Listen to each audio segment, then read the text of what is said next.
Buenas tardes a todos, compañeras y compañeros. Bienvenidos una vez más. Gracias a aquellos que nos acompañaron en este sentido homenaje al Chino, un hermano, un gran compañero. Lo vamos a extrañar, la verdad que muchísimo. Bueno, como es costumbre, siempre hacemos una breve presentación, pero bueno, la idea es no dormir a la compañera Maya, así que vamos a tratar de ser lo más rápido posible y ceder la palabra a los oradores. Espero que puedan disfrutar de lo que es ya la segunda presentación, segundo libro de Editorial CES, Pensamiento de Ruptura, de Alberto el Gaucho Huela. Así que bueno, le voy a ceder la palabra a Isia Recalde, la flamante editora del CES. Isia.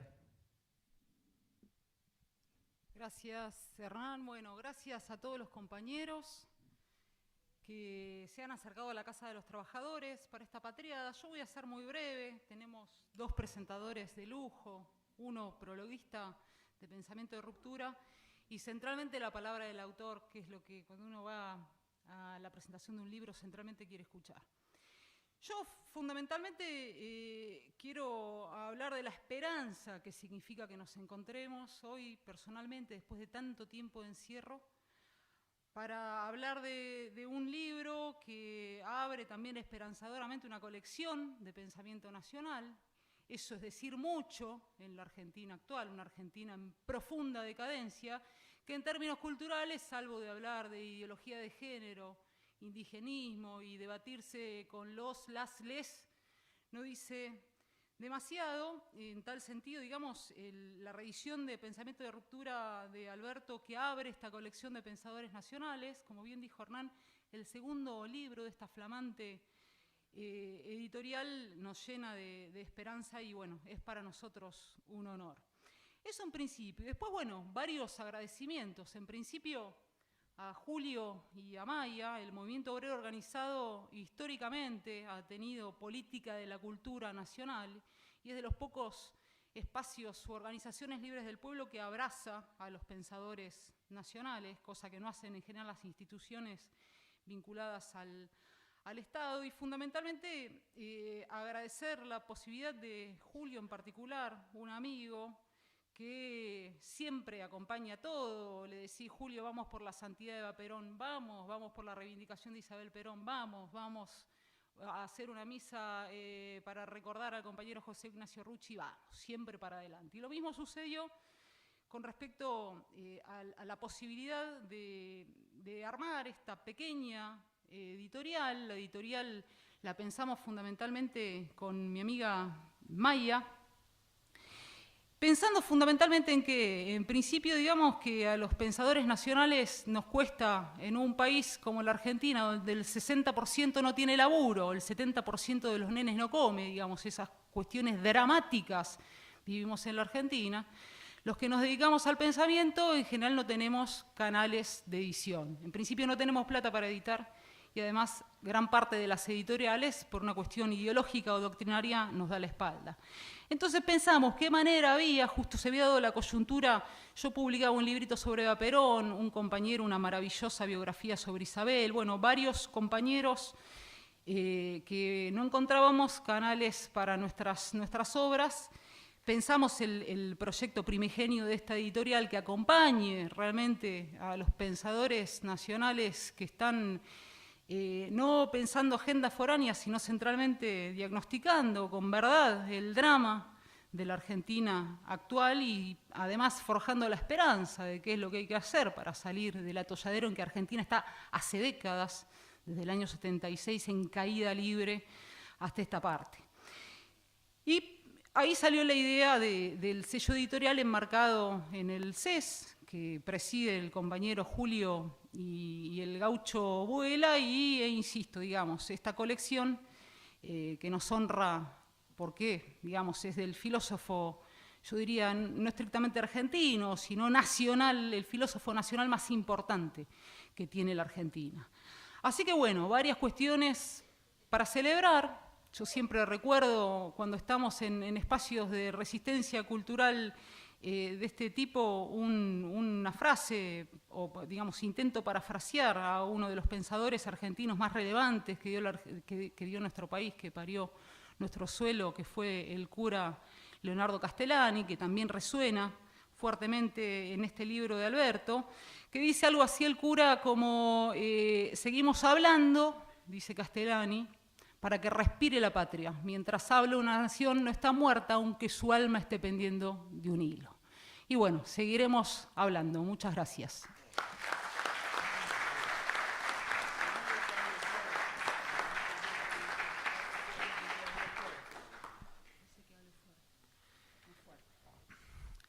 Bueno, buenas tardes para todos. Ante todo, quiero agradecer el acto de confianza que Alberto Abuela ha tenido conmigo, que me da la posibilidad de hablar de su obra y de estar acá en esta Casa de los Trabajadores, que para mí, cuando uno era pequeño y escuchaba a los abuelos hablando de algunas gestas del movimiento obrero organizado, uno no imaginaba que podía llegar a estar en este lugar tan importante.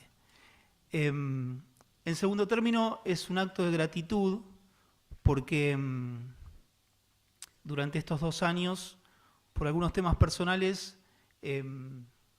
viví algunas cosas que uno no las espera y bueno, evidentemente uno ha entrado en el barro del dolor humano y Alberto, sabiéndolo o sin saberlo, me ha rescatado de ese lugar, ha confiado en mí, ha aconsejado algunas cosas que uno puede producir desde su pensamiento, desde su pluma, y me ha abierto una puerta importante porque reconocer a alguien significa justamente decirle qué bueno que existas, como el amor, ¿no? Decía Gabriel Marcel, amar a alguien es decirle tú no morirás jamás. Y esa cuestión del reconocer, del volver a poner al otro en la escena, bueno, a mí me ha hecho muy bien y por eso en este lugar tan importante quería agradecérselo a Alberto. Y un día importante además porque para nuestra Hispanoamérica, además hoy celebramos a Santa Rosa de Lima, ¿no? que es uno de los íconos, ¿no? de nuestra Hispanoamérica. Así que todos, si no era el 27, que era Santa Mónica, otra santaza que nos ha dado Agustín, cayó justamente 30 y tiene mucho que ver con nuestra Hispanoamérica. Lo mío también no iba a extenderse mucho, básicamente, ¿por qué leer Abuela, no? Esa es la cuestión. ¿Por qué leerlo? Porque, ante todo, porque cuando uno lee a Alberto, lo lee y lo escucha.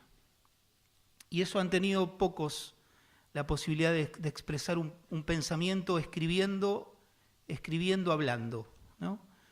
Pasa con algunas obras, cuando se habla del tú al tú, pero no lo logran muchos. Entonces, primero por esa cuestión. Segundo, por el estilo, ¿no? El estilo es algo que todos los escritores intentamos conseguir para no ser remedo de otros. Recién citaba al padre Castellani, y Castellani decía en ese humor criollo que lo caracterizaba, escribir bien es el arte de ocultar las fuentes, ¿no? Pero en realidad un poco bromeaba con esto, porque la consecución de un estilo en literatura, en filosofía, en arte, es muy difícil de lograr. Generalmente todos los grandes pensadores, esto lo decía otro gran amigo de mis correrías intelectuales, el gran Henri Bergson, ¿no? Decía que generalmente los pensadores tienen un solo tema, ¿no? Un gran tema que los mueve y los enfocan de distintas formas, de distintos lugares, como una planta que se va arraigando al suelo y ese es su suelo en el que crece. Y esta es la consecución el primer paso para lograr un estilo. ¿Y cuál es el estilo de Alberto? Y es el estilo criollo. El estilo criollo, quizás sin saberlo nosotros, tiene una profunda raíz hispana y una profunda raíz mediterránea, diría yo. Alguien dijo, creo que Belloc, solo el Mediterráneo civiliza. Y Y en Alberto se ve esta cuestión de que está presente Aristóteles, pero no solamente porque lo haya leído y porque haya hecho una tesis sobre él, sino porque la definición básica de Aristóteles de la verdad, de decir de lo que es y de lo que no es, ¿no es acaso sino la transparencia criolla? ¿Qué hace el criollo sino decir de lo que es y de lo que no es, ¿no? Yo no me quería meter en algunos temas picantes, pero bueno, ya con la impronta de mi compañera aquí a la derecha, que veo que arremete sin pelos en la lengua contra las cuestiones culturales, pareciera que hoy vivimos en un mundo lleno de eufemismos, ¿no? Donde hay que llamar a las cosas de otro modo para que suenen más lindas, ¿no? Entonces, por ejemplo, aparecen esas cosas como llamar IVE al aborto, ¿no? Por ejemplo. Porque tiene que sonar con cierto perfume, ¿no? Y el criollo dice lo que las cosas son, la llama por su nombre. Y además tiene la intuición de lo profundo. Hay una vieja hermosa milonga de Yupanqui, que a mí me gustaba mucho, cantada por el Gordo Ábalos, que decía, para el que mira sin ver, la tierra es tierra nomás. ¿No? Y nosotros estamos, creo que en este momento cultural de la Argentina, donde nos han quitado la vista, donde nos han quitado el ver profundo, no el mirar, que es un acto. Y eso también está presente en Alberto. Y a su vez está lo que existe en todo pensador que ya ha hecho un derrotero. Quizá Alberto no lo tuvo. Esto puede ser un pecado de escritor para algunos, que es el tema de ir disminuyendo el barroquismo de la escritura, ¿no? Para entrar en lo esencial. Creo que el viejo Borges decía por ahí que a veces el joven llena de adjetivos porque en realidad tiene que tapar lo que no hay, ¿no? O sea, quiere echar... o como decía el gran Nietzsche, enturbia las aguas para que parezcan profundas. Acá no hay nada turbio, acá Alberto llama a lo que es y a lo que no es, y además no tiene problema en pelearse no con los muertos, ¿vieron? Porque hay una manía del progresista que es siempre hacerse guapo con los monumentos de las plazas, ¿no? O hacerse el guapo en los cementerios, ¿no? Y poco con los vivos. Alberto no tiene problema, si le tiene que pegar al filósofo de moda, le pega al filósofo de moda, ¿no? El que está en todos los canales y que además le cambia el apellido porque una parte es impronunciable, ¿no? Y si tiene que pelearse a lo mejor con un amigo de toda la vida como Walton, se pelea con Walton, no tiene problema, porque ya está, no más allá del bien y del mal, sino que es criollo, ¿no? Esa virtud que uno la ve en otros, pero que uno no la puede, a veces no la puede imitar porque cuando no se tiene, se busca o hay que descubrirlo, pero a él se le sale a flor de piel. Segundo tema, además del estilo, por la temática. Hay que leer a Alberto. ¿Por qué? Porque es en nuestros tiempos, no digo el único porque quizá hay otros compañeros que están también en la misma línea, algunos jóvenes, muy jóvenes también, que son pensadores clásicos. Y cuando digo clásicos, no digo antiguos, ¿no? La diferencia entre lo clásico y lo antiguo es que lo antiguo pasa de momento, pero lo clásico es eterno, ¿no? Lo clásico es el que tiene respuesta para todos los momentos. Clásico es Platón, por ejemplo, clásico es Agustín, clásico es Pascal, clásico es Kierkegaard, clásico es Scheler. Desarrollé mucho una línea del corazón que con Alberto nos gusta mucho, pero también entre nosotros hay pensadores clásicos. Y esta cuestión de lo clásico, Alberto lo trasunta en un orden del saber.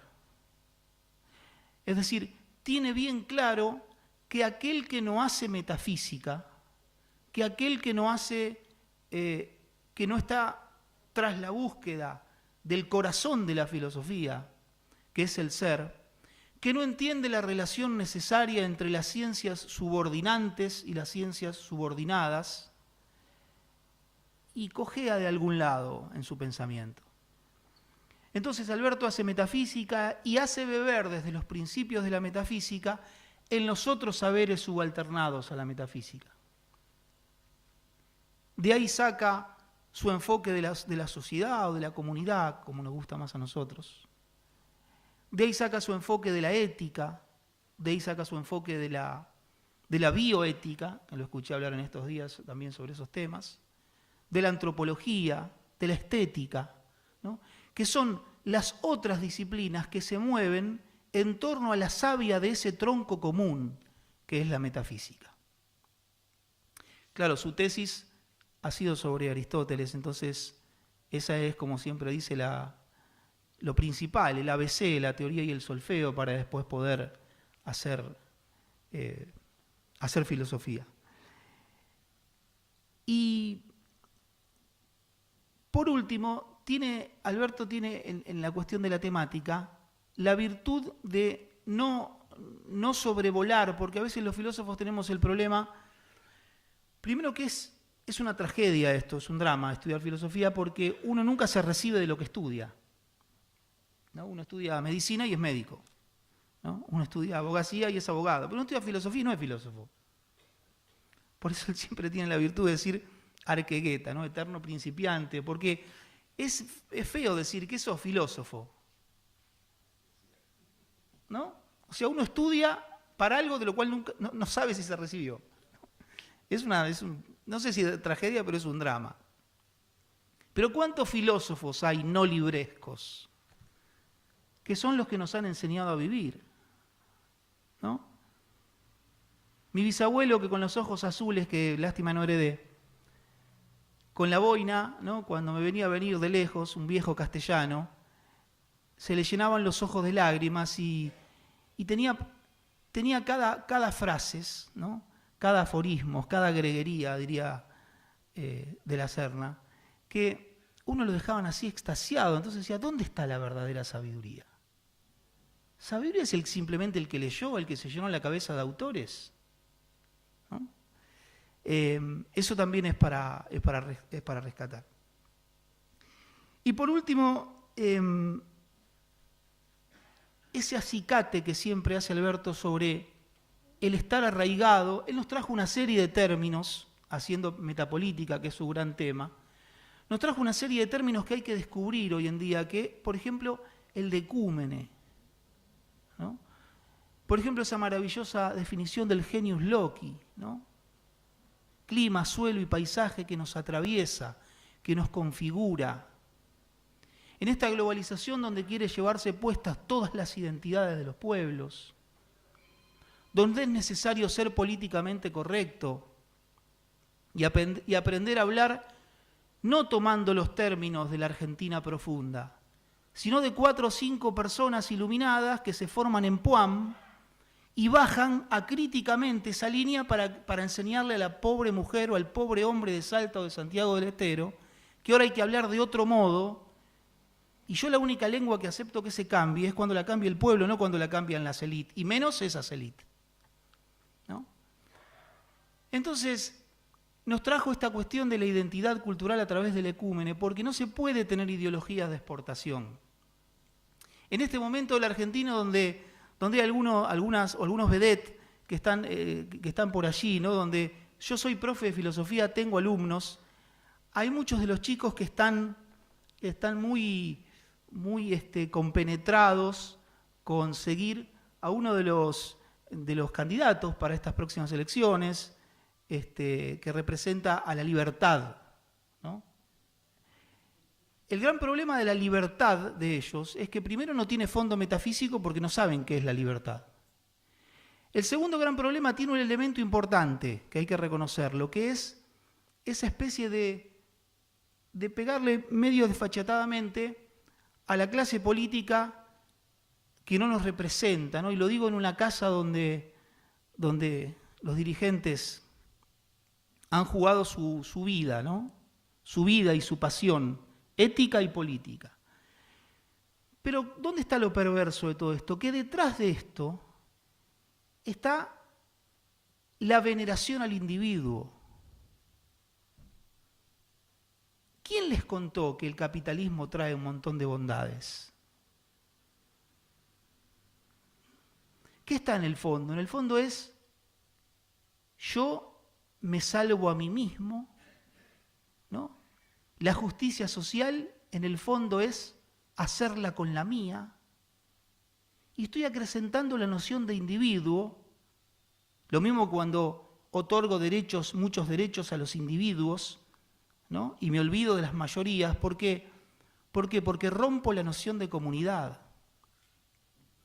Entonces, como en Finlandia el capitalismo rinde, hay que transportarlo e injertarlo a la Argentina. Claro, pero yo tengo torta galesa en el sur, tengo chipá en Corrientes, tengo el hombre que arrea su ganado en la Puna, tengo el que junta cartones en el Jagüel y tengo el que no sabe cómo hizo la guita y vive acá a 3 cuadras, ¿no? Todo este emporio que nos separa acá del... Entonces no puede haber ideologías de importación porque no responden al etos cultural de un pueblo. Por eso las cosas no pueden funcionar de ese modo, porque no se respeta el espíritu del pueblo. Y eso es lo que Alberto trae en estas nociones de genius loci, ¿no? de comunidad, de redescubrir la comunidad, de ecúmene cultural. Por estas cosas que son las que no escuchamos, yo creo que hay que leer a Alberto. Cierro con una frase de otro gran amigo, alguien que me acompañó, es como el tango y es como Huracán, los dos somos quemero con Alberto. ¿Viste eso que te hace mal y sin embargo lo amás? ¿No? Tango que me hiciste mal y sin embargo te quiero, Huracán que nos has hecho tanto mal y sin embargo lo queremos. Y lo mismo es con este pensador. Yo tengo una profunda raíz castellana, entonces no es mi apellido, pero sí en gran parte de mi sangre. Y ahí hay un faro que siempre me ha llevado por los caminos del dolor, pero también del descubrimiento, que es Don Miguel de Unamuno. Y quiero cerrar entonces con esto de Unamuno. Dice Unamuno, para no dejarnos dormir, porque él era un gran agonista, y cuando se habla de lo agónico, no se habla de aquel que se está muriendo, sino aquel que propone la lucha frente a la muerte, que era el gran tema de Unamuno. Unamuno decía, yo quiero inmortalidad de bulto, no sombra de inmortalidad. Yo quiero que estas manos vuelvan a acariciar y estos ojos vuelvan a mirar y esta boca vuelva a hablar y besar. Entonces no nos dejaba dormir. Y dice Unamuno, y esto va para este acicate constante que Alberto hace a la cultura argentina, dice Unamuno, no hay que darse opio, sino poner vinagre y sal en las heridas del alma. Porque cuando te duermas y no sientas ya el dolor, es que no eres y hay que ser. Gracias.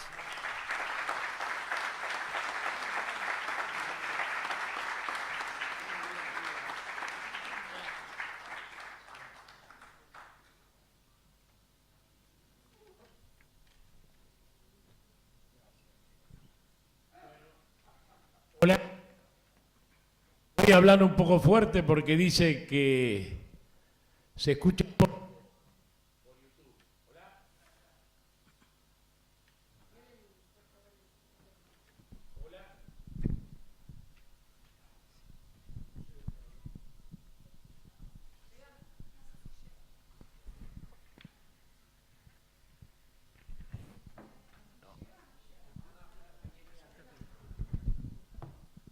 Hola. Ahí está. A cambiar.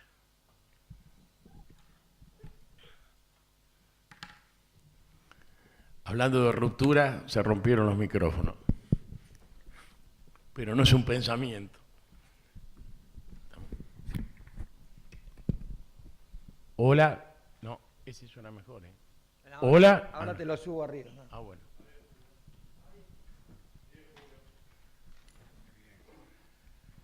Bueno,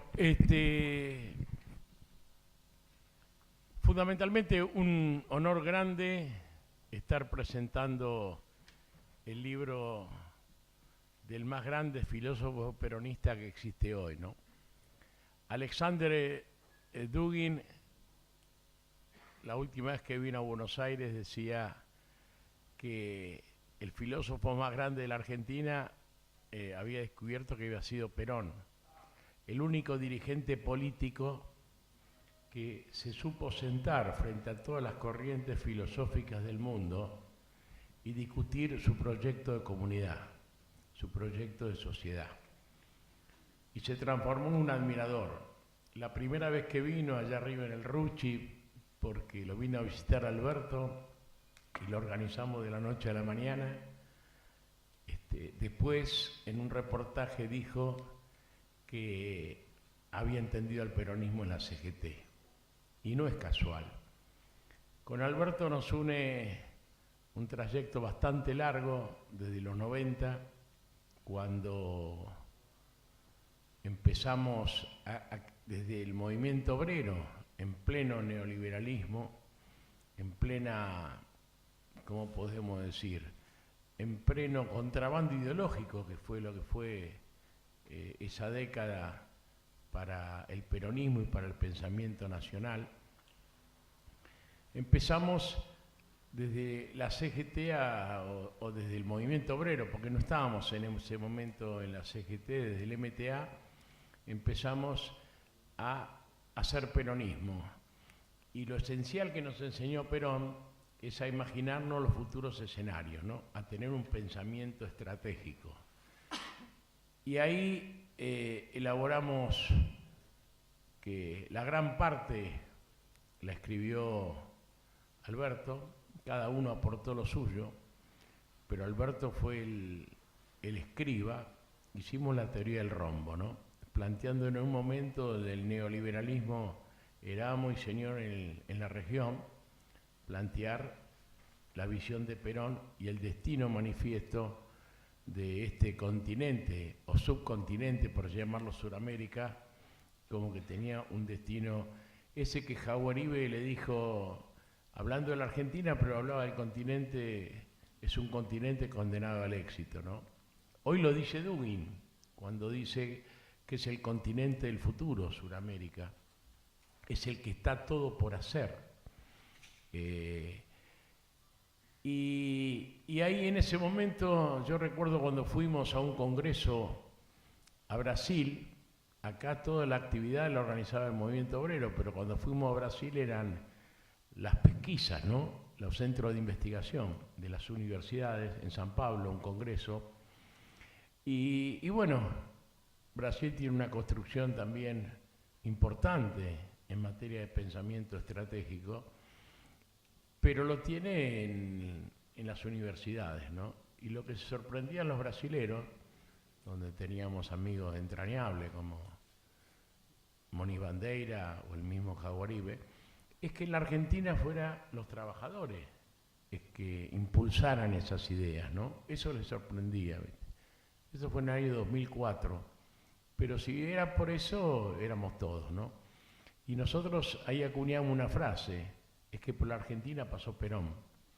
Y entonces estaban los países que había pasado Perón y los que no había pasado. Pero Perón también, y siguiendo con este libro, Perón también vivió en un momento de esplendor de la filosofía en nuestro país. Yo miraba si cuando pasemos revista al homenaje que le hace en las ideas a los pensadores argentinos y latinoamericanos, yo notaba con sorpresa que muchos de ellos murieron en la década del 70, ¿no? En la misma década que murió Perón. Nimio de Anquín, en el 79, Günter Kusch, miren qué nombre, Günter Kusch, y él generó, fundamentalmente, es el filósofo de la identidad americana. Murió en el 75.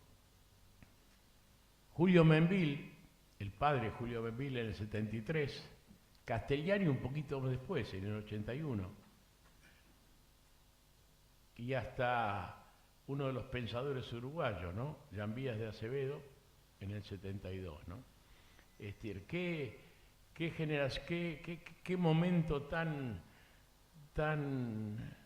doloroso para nuestro país, ¿no? Que se nos iba el motor de nuestro pensamiento, es decir, ¿cuánto tenemos que recuperar desde ahí? Porque se nos fueron los filósofos. Por suerte lo tenemos abuela, ¿no? Que tiene, como escuchamos recién, tiene muchos seguidores acá en la Argentina, aunque esté fuera del sistema. Pero en el mundo es muy reconocido, ¿no? Por sus pensamientos, por sus cosas. Y fundamentalmente es una provocación a pensar, que es lo que tenemos que hacer todos, ¿no? Pensar. Lo que nos quieren llevar a que no pensemos y llevarnos como manada, como individuos, bien decía, y no como comunidad. Y en este sentido, bueno, yo me considero un alumno en cuanto a la filosofía de Alberto, es mi maestro. Bueno, es mi maestro en ese sentido, pero lo que ha generado, y bueno, ahora estamos, les digo, por ejemplo, porque también habla de la metapolítica. Metapolítica es algo que no se usa mucho porque pensar se la usa en un mal sentido, ¿no? Y hay muy pocos países que tengan cátedra en metapolítica. Bueno, nosotros acá en la Argentina con Alberto estamos generando esa cátedra de metapolítica en una de las universidades nacionales, en posgrado va a ser al principio, pero creemos que tenemos que regenerar esa corriente de pensamiento. Bueno, este libro, Pensamiento de Ruptura, tiene que ver, y me lo explicaba Alberto, por algo que sabemos, ¿no? En la filosofía de tiempo inmemoriales, y hoy pasa un poco lo mismo, ¿no? Vale los que opinan y no lo que piensan sobre lo que es y existe. Esos eran los sofistas, hoy siguen siendo sofistas, está lleno de sofistas. Y después están los filósofos, en serio, que son los que buscan la verdad de lo que es y existe, ¿no?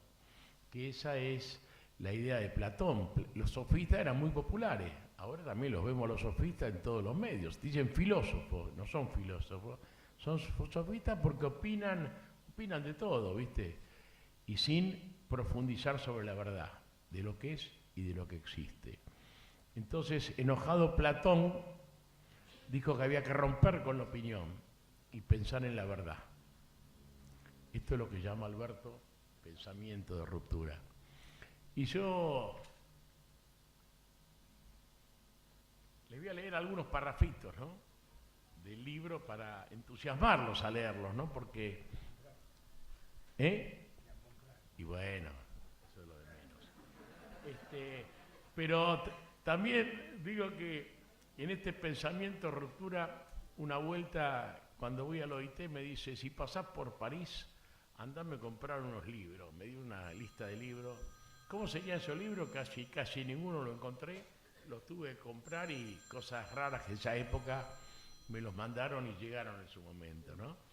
Y los dos tenían que ver con esta cuestión, ¿no? Uno de un amigo que ha venido a la Argentina con nosotros, que es también un pensador de ruptura, ¿no? Que es Alain de Benoit. Ese era la décroissance, el decrecimiento. En este libro también habla, después vamos a leer un parrafito sobre el decrecimiento. Y el otro era, que a mí me golpeó el nombre, Notes et contre-notes, notas y contranotas, de Jean Caux, perdón. Y bueno, y ahí me metí un poco. Me acuerdo que lo conocí a Alain de Benoit porque él me dijo, anda a hablarlo, y fue una charla. Después lo trajimos acá y un montón de cosas más, pero realmente, él ahí está enraizado en el pensamiento, también está excluido de lo que es la cultura, entre comillas, francesa, filosófica, pero no tiene una raigambre, si se quiere, con lo que son porque ahí no hay una experiencia, salvo el golismo, de comunidad organizada. No se dio un fenómeno como en la Argentina. Entonces, no tiene una raíz, como sí tiene Alberto aquí en la Argentina con el movimiento obrero.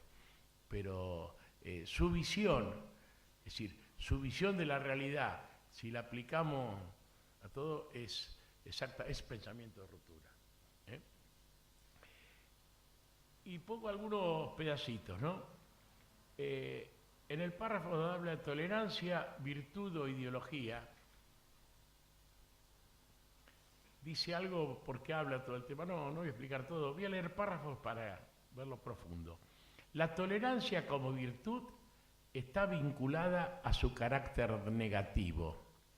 Vieron que se habla de tolerancia, tenemos que ser tolerancia, el consenso y todo eso, ¿no? Tiene tolerar el mal menor para evitar el mal mayor. En tanto que la tolerancia como ideología, los que nos quieren imponer ahora, está vinculada a la sociedad del simulacro, la apariencia, el disimulo, la sospecha, el enmascaramiento, rasgos típicamente característicos de la sociedad de nuestros días. Es algo que uno dice, son todas estas ideas que uno las ve juntas y te obligan a pensar, son cosas que parecen de todos los días, pero él las sistematiza. El maestro y la escuela, algo que está muy popularizado, ¿no? Hoy día. Y ahí él habla algo importante, algo se refería recién, que hay que distinguir entre el saber y la sabiduría, que se confunde. Y esto tiene que ver con el enciclopedismo, ¿no? Sabe el que tiene mucho conocimiento, no es sabio el que tiene mucho conocimiento. La sabiduría es otra cosa. Y esto, el saber, no es el maestro es el sabio, ¿no? El que enseña, el que deja, mi maestro. Hablábamos de lo gauchesco y lo criollo. Esa definición que tiene es increíble, ¿no? Como nos explica que el tema del gaucho, que era denostado el gaucho, hasta que lo trajeron San Martín, Güemes, y enaltecieron la figura del gaucho. ¿Qué es lo criollo? Criollo es aquel que interpreta al gaucho, y lo criollo es un modo de sentir, una aproximación afectiva a lo gaucho. Es por eso que lo gaucho es necesariamente criollo, pero lo criollo no es necesariamente gallo. De aquí que esos viejos camperos de antes decían, nunca digas que sos gaucho, que otros lo digan por vos. Y después dice, parafraseando a Neira primero y después citando al Martín Fierro, Neira decía, si gaucho es una forma de vivir, criollo de sentir. Es una forma de sentir. Y pone al Martín Fierro para ver cómo todo está en ese pensamiento nacional. Tiene el gaucho que aguantar hasta que lo trague el hoyo, o hasta que venga un criollo en esta tierra a mandar. Acá hay una síntesis en el Martín Fierro del pensamiento nacional que la rescata con esa brillantez y humildad, como decían todos, Alberto Vuela.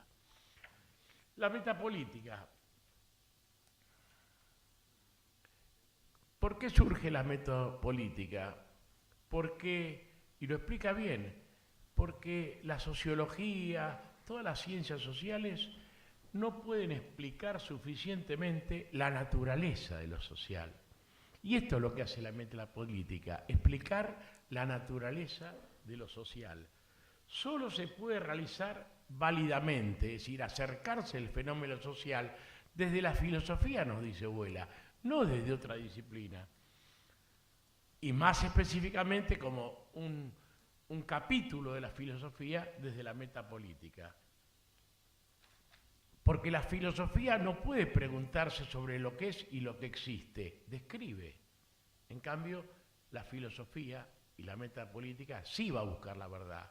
Sí va a buscar la verdad de lo que es y lo que existe. Entonces dice que la metapolítica como disciplina es la que estudia en sus fundamentos las grandes categorías que condicionan la acción social y política de los hombres en comunidad.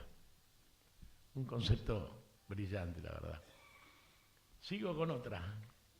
Perdón si los canso, pero es apasionante. El principio de la reciprocidad de los cambios. La economía desde la filosofía vista. Y esto es brillante. Y ahí se cita a sí mismo, está bien porque lo hizo en otro libro, y ahí vuelve Perón, como la economía es filosofía y es política. Lo que él puso en Notas sobre el peronismo, su primer libro. Presentamos acá. Sí.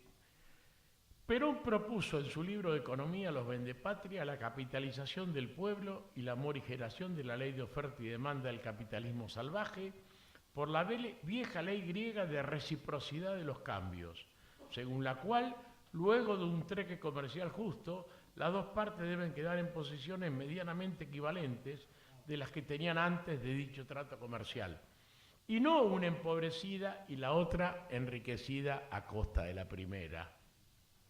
Y ahí lo cita al padre que fue denostado por Berbisky, ¿no? Que no es al padre Membiel, que da una definición increíble, ¿no? La violación de la ley de la reciprocidad de los cambios produce en lo internacional la acumulación de riquezas en el centro y el empobrecimiento correlativo de las periferias.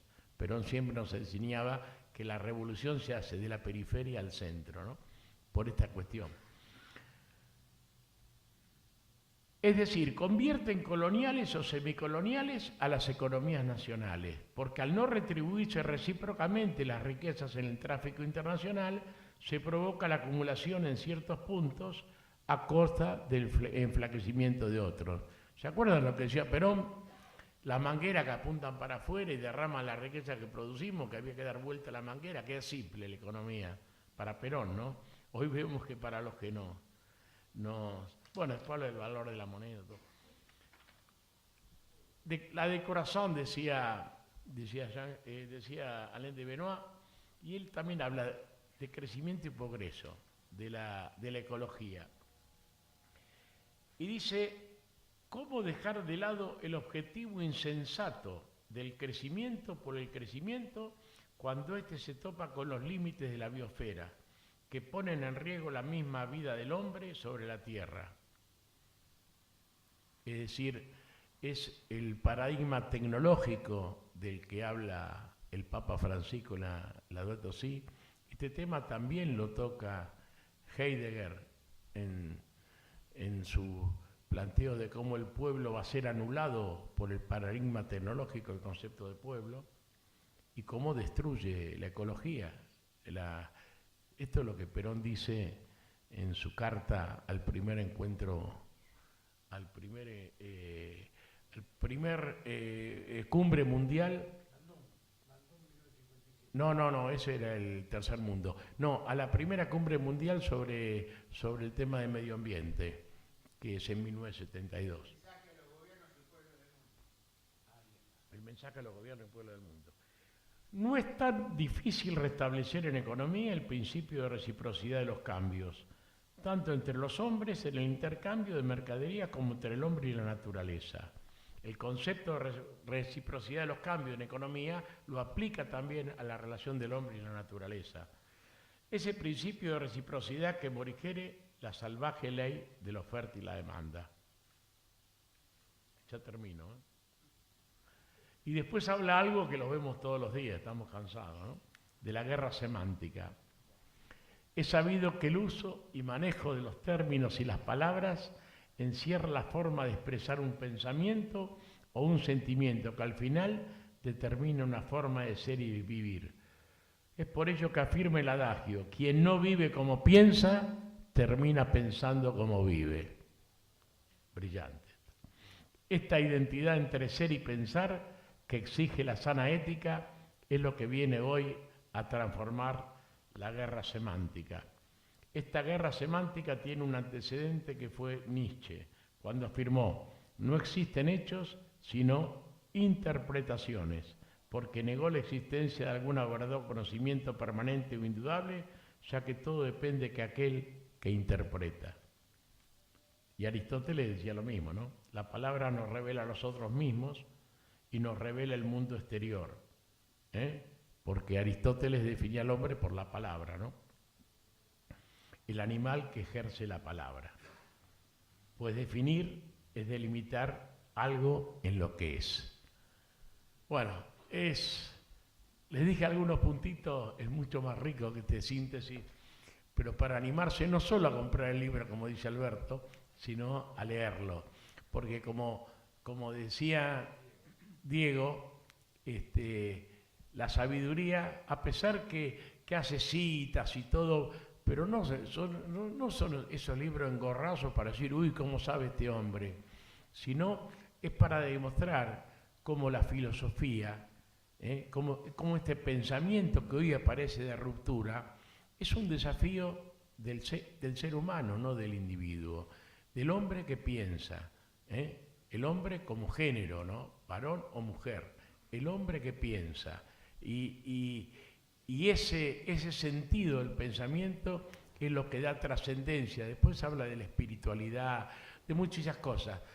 Hace la distinción entre alma y espíritu, una definición muy linda, ¿no? Espíritu es lo que está afuera, alma es lo que está dentro, que parece que oscurece, pero tiene que ver con el cuerpo. Cada página de este libro, Pensamiento de Ruptura, obliga a pensar. Y cuando pensamos, rompemos con la opinión preparada, con la opinión construida. Cuando pensamos, somos. Y de esto se trata. Pensar para tener el desafío de vivir, y Vuela nos ayuda a ellos. Muchas gracias.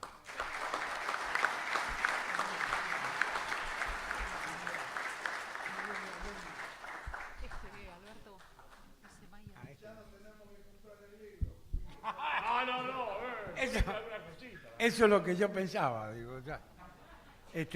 Lo mío tiene que ser primero agradecimiento, ¿no? Tengo que agradecer en primer lugar a Maya, bueno, a Maya también, a Isia Recalde, que fue la que llevó adelante el libro, lo corrigió, lo leyó.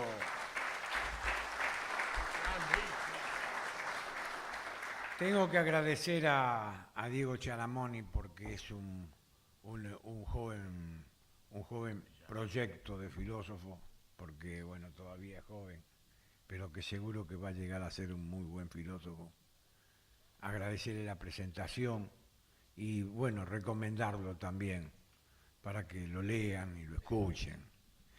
Tengo que agradecer a Julio ya dejó de ser mi amigo porque cuando yo tuve el coronavirus me salvó la vida prácticamente, y entonces ya dejó de ser mi amigo, por lo tanto puede decir cualquier cosa, no lo critico, y después tengo que agradecerle a ustedes. Los latinos decían una expresión muy mnemotécnica, decía, quiqui recipitur ad modus recipientis recipitur. Todo se mide de acuerdo al recipiente. Y ustedes son el recipiente de esta charla. Y en esta casa. Y esta es la segunda vez que presentamos un libro.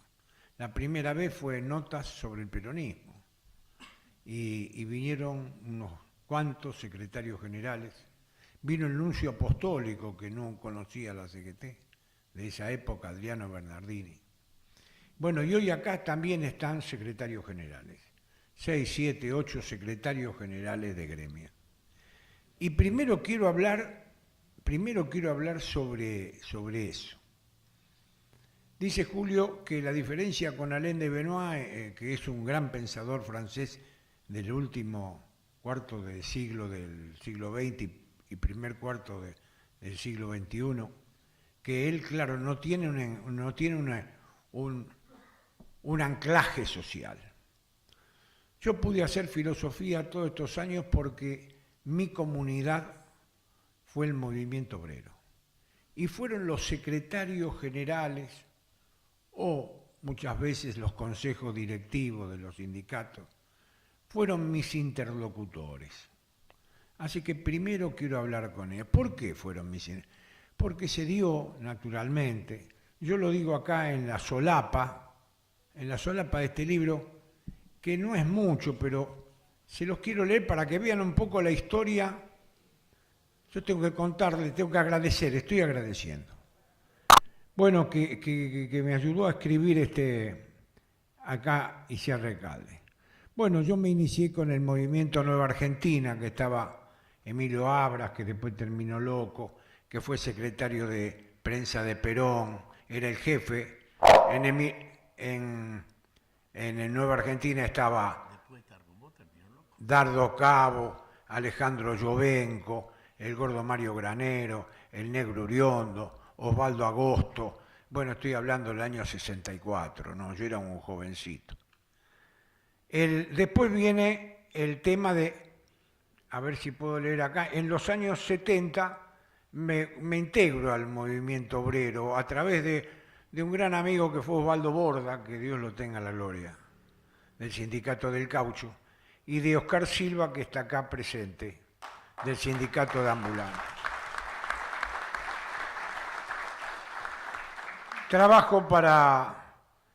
Yo trabajé para el tercer gobierno de Perón en las emisoras comerciales del Estado, estaba Luis Elías Ojí, y como Emilio Abras era secretario de prensa, me consiguieron un trabajo, me dieron ahí como interventor de las emisoras comerciales del Estado. Después, en el 81, participo activamente en el primer encuentro de la Pastoral Social en Mar del Plata, junto con Agustina Micone, que está allá, que pido un aplauso para Agustín.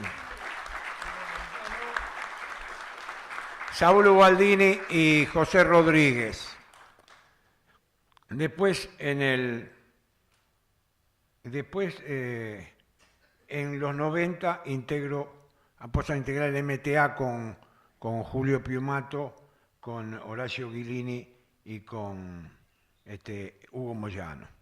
Y después tengo un papel como fundador en el 2000 del CES, del Centro de Estudios Estratégicos Sudamericanos. Quiero decir esto para que vean que la mía, gracias a Dios, es una historia vinculada al movimiento obrero. ¿Por qué me vinculo al movimiento obrero? Porque ustedes, los 6 o 7 u 8 secretarios generales que están acá, algunas veces los he dicho y lo quiero repetir para que ustedes sepan, yo no me relacioné con empresarios, que también los hay y muy buenos. Con el movimiento, ¿por qué? Porque son hombres libres. Sobre todo los que tienen que cumplir la función ejecutiva. ¿Por qué? Porque los secretarios generales de los gremios deciden en el estado de excepción. Deciden en el estado de excepción. Es decir, siempre tienen que resolver en la excepcionalidad. ¿Y esto por qué resuelven la excepcionalidad? Porque tienen que resolver los problemas. Y entonces ellos deciden en el estado de excepción. Seguramente que hay empresarios que deciden también, pero ellos tienen que decidir todos los días porque tienen que solucionar problemas. Es cierto que hay malos secretarios generales de gremio, también hay malos, yo no digo que no, pero los que yo conozco, los que yo conocí, han sido hombres todos que han decidido, y el que decide en el estado de excepción es el más libre de todos, porque él hace lo que decide. No depende de otro. Y entonces puede internar a una persona por más que no esté en la obra social, porque lo decide porque es un estado de excepción. O puede tomar a un filósofo en su obra social porque lo decide porque es un estado de excepción. ¿Me entienden? Entonces, estos son los hombres que a mí me han ayudado. Los hombres que deciden en el Estado, hombres libres, verdaderamente, porque no solo son libres de palabra, son libres de acción. Después, que esto no es una sobada de lomo, ni nada por el estilo. Le estoy diciendo por qué pude hacer filosofía en forma no conformista, porque me rodeé de hombres verdaderamente libres. ¿Verdad? Algunos dicen que son mis discípulos, no sé si serán del todo, pero no importa. Otros no me leen nunca, no importa. Pero Son los hombres que deciden, y esto no abunda en la Argentina. Por eso cuando estos hombres van de diputados, se licúa. ¿Se licúa qué? Se licúa su voluntad de poder, porque es el partido que los licúa. Y nosotros hemos tenido 53 secretarios generales, diputados nacionales, que no pudieron hacer nada. Porque el partido político es un monopolio, es una oligarquía política, que no solo se repiten los nombres, sino que también se repiten las mismas ideas año tras año y década tras década. No se puede plantear un pensamiento de ruptura. Yo no puedo ir al partido a plantear esto, porque no me entienden, porque somos total y absolutamente diferentes. Y el único lugar donde lo puedo hacer es acá, porque esta es la casa que me cobijó a mí. Esta es la casa que me permitió hacer filosofía. Cuando yo me muera, alguien va a decir, Vuela pudo hacer filosofía porque se rodeó de hombres del movimiento obrero organizado, que algunos de los cuales hasta algunos de los cuales me ayudan a vivir porque yo soy pobre. Y doy gracias a Dios de ser pobre. Porque Argentina tiene filósofos buenos, pero son filósofos con jubilaciones de 80.000 pesos. Fueron empleados públicos. Y cuando uno gana mucha plata, uno no corre el riesgo del pensamiento. La pobreza, Novelito dice que la pobreza hace audaz, porque se la tiene que rebuscar como gato entre la leña para seguir. Y en orden del entendimiento también yo agradezco a Dios que me haya, no solo, me haya permanecido pobre. Digo pobre por austero, por humilde. ¿Por qué? Porque eso hace que yo me preocupe y tenga que preocuparme para seguir adelante, no para ganar plata, sino porque yo tengo que seguir trabajando, que es la mejor forma de hacer frente a esta realidad. Esto, la primera parte. Ya está. Los secretarios generales, si ahora se quieren ir, se pueden ir.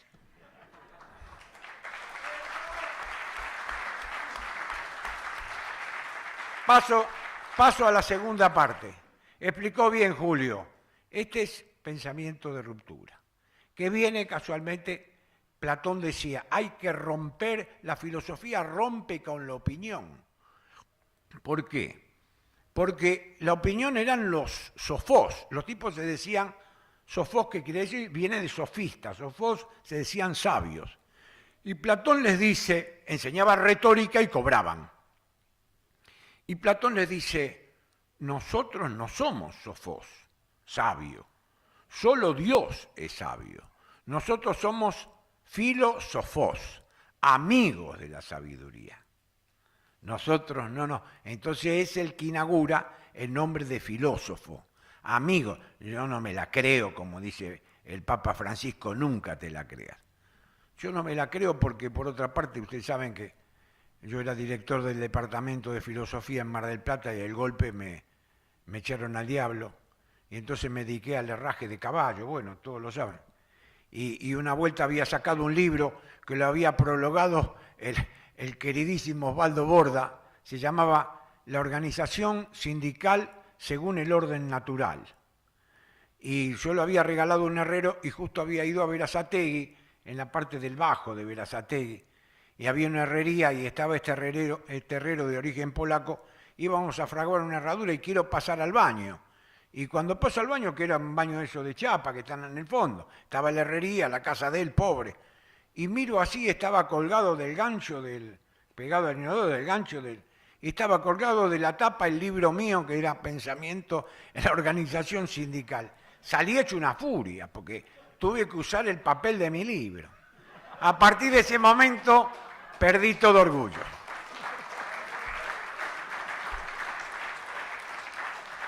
Se llamaba Tito Skulki, murió también por ahí.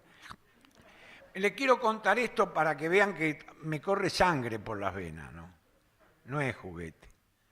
Este libro de pensamiento de ruptura que yo he planteado, porque el que hace filosofía, como dijo muy bien Diego, uno se recibe, pero uno no puede decir filósofo. Yo cuando me recibí, mi padre, si era nacido en Ancasti y Monteagudo. Mire, ahí en Ancasti y Monteagudo, donde está la quema, pero en el año 1902, ¿qué le importaría? Y voy y yo le digo, viejo, vos sabés que me recibí de filósofo. Y me mira a mí y me dice, filósofo soy yo porque puedo vivir sin trabajar. Claro, la idea que tenían era que el filósofo no hace nada. Y en realidad nosotros no hacemos nada. Nosotros, los que tratamos de hacer, ¿qué hacemos? Nosotros pensamos. Esta es la verdad. Nosotros tratamos de ver. Dice bien Diego, qué bueno es este. Dice, porque el hombre, decía un filósofo que era mejor que todos nosotros, se llama de Anquín, Nimio de Anquín, era un tape cordobés así bajito. Y decía, el hombre mira todo, pero rara vez ve. Y el filósofo tiene que ver. ¿Y qué quiere decir ver? Mire, los griegos traducían el comienzo de la filosofía con una palabra griega que decía taumazo, que después se tradujo por admiración. Y la filosofía comienza cuando se admira. A mí nunca me convenció, y cuando siempre dicté clase y demás, que una ponchada de años. ¿Y qué le decía? No, muchacho, taumazo hay que traducirlo en criollo. No admiración, es darse cuenta. Cuando uno se da cuenta, uno hace filosofía. Cuando se da cuenta, y entonces se da cuenta porque conoce la causa. La filosofía es un conocimiento por las causas. No es moco de pavo, es un conocimiento por las causas. Cuando uno se da cuenta, como se da cuenta en otros temas, como la medicina, por ejemplo, cuando el médico se da cuenta por los síntomas, ¿cuál puede ser? Se da cuenta. No es que se asombra. El principio del saber es darse cuenta. Ese es el taumazo. Entonces, yo trato de a ver cómo va esto, cómo va. Hablo con uno, hablo con otro. O sea, mis interlocutores son los secretarios generales, seguro. Profesores, obviamente. Ahora me toca, ya soy más grande, entonces voy a la academia y todas estas cosas. Me toca hablar con muchos profesores de Europa, de acá, la mar en coche. Pero el tema es que ocurren cosas que no están, mire, hasta me suena el teléfono y todo. Ocurren cosas que no están en los libros, que es casualmente esto que venimos a trabajar, que son las grandes categorías que condicionan la acción política de los gobiernos, que son las grandes categorías de la metapolítica. Y esto no está en los manuales, no hay manuales de metapolítica.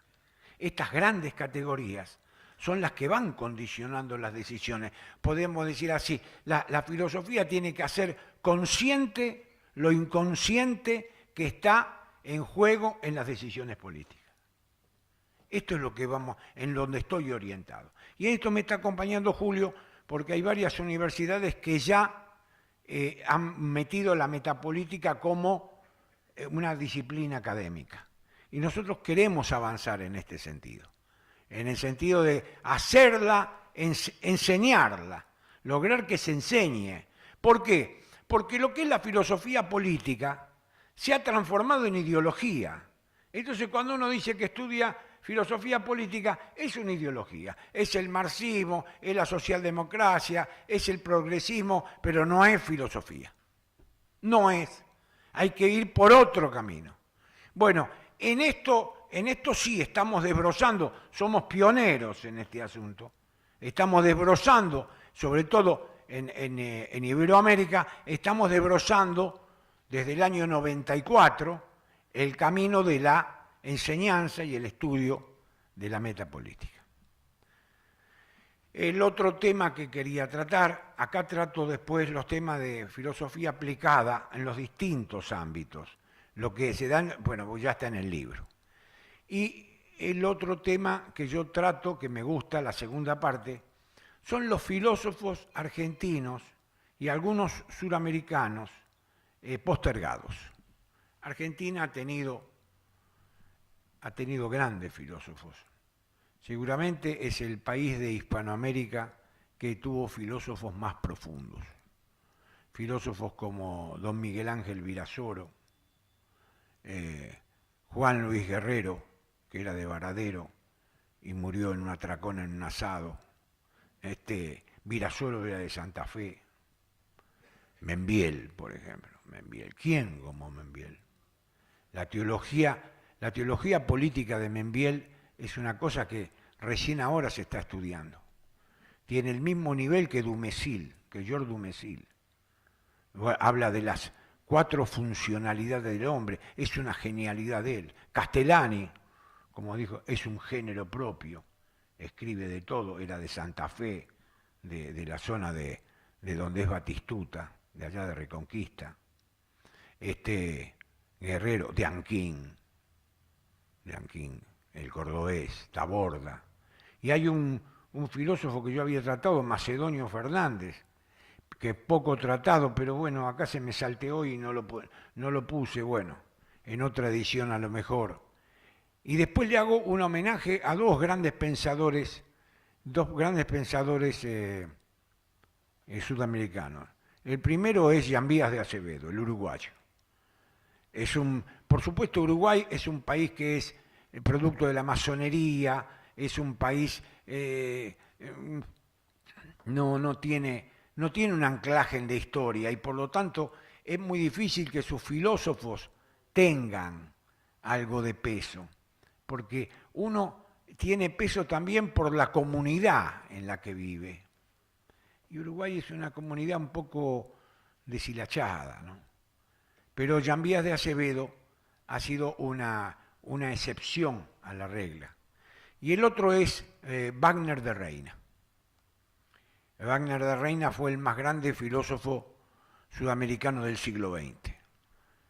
Fue maestro mío ex audito, como se dice en latín, por escucharlo, por hablar con él, ex audito.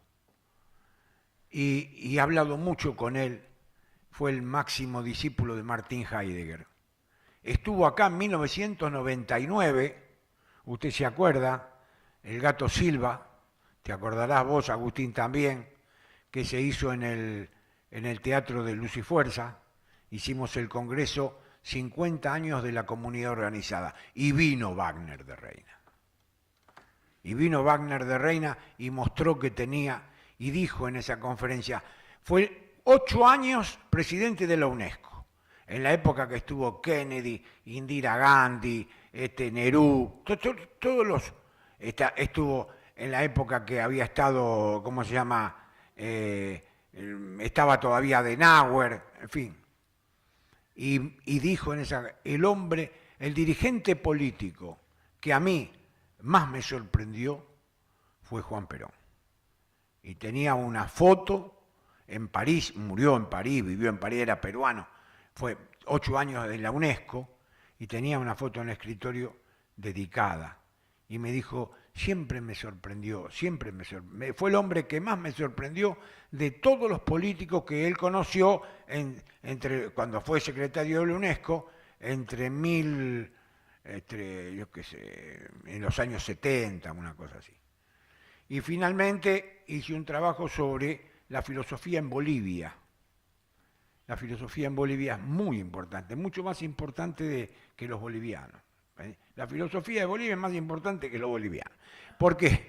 Porque tiene unos pensadores excepcionales que los que no imitan, porque son los pensadores de la tierra.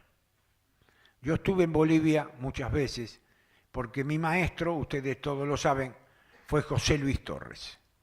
Y José Luis Torres estaba casado con una jujeña, nunca se supo si era jujeña o era boliviana, pero Torres estuvo en Bolivia y después fue muy amigo de Augusto Céspedes, que fue el teórico del movimiento nacionalista revolucionario de Paz Estenssoro del año 52.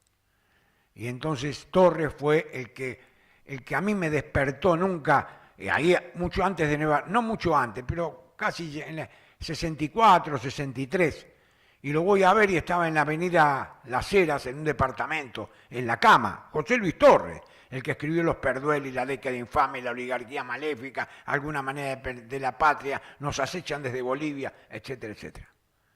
Y entonces lo voy a ver con Pepe Taladriz, que era el imprentero. Yo era un muchachito de 16 años, 17, y le digo, don Pepe, Le digo, pero Sandino es comunista. Y me contesta con una voz de trueno, no, Sandino es nacionalista como nosotros. Son los yanquis que dicen que es comunista. Y ahí, a los 17 años, me apareció el imperialismo. Ese fue el principio de todo este tipo de acción política. Bueno, yo creo que con esta presentación agradecí a todos, quería hacer agradecimiento, conté algunos rasgos personales para que sepan. Yo creo que está terminado todo. Muchas gracias y le firmo todos los libros que quieran. Al final, como dice un sabio, en la Argentina la filosofía no es ni buena ni mala, es buena. Ah, bueno, esto lo dice.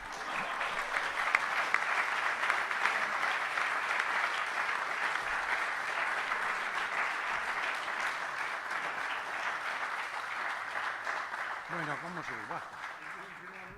Ah, bueno. Los que quieran que firmar libros, está Alberto. Los que quieran, yo les firmo los libros, y los que no quieran, que se vayan. Gato, ¿veo? Gato. Escúcheme, gato. Tenemos que... No puede ser. Vamos a comer con Coria.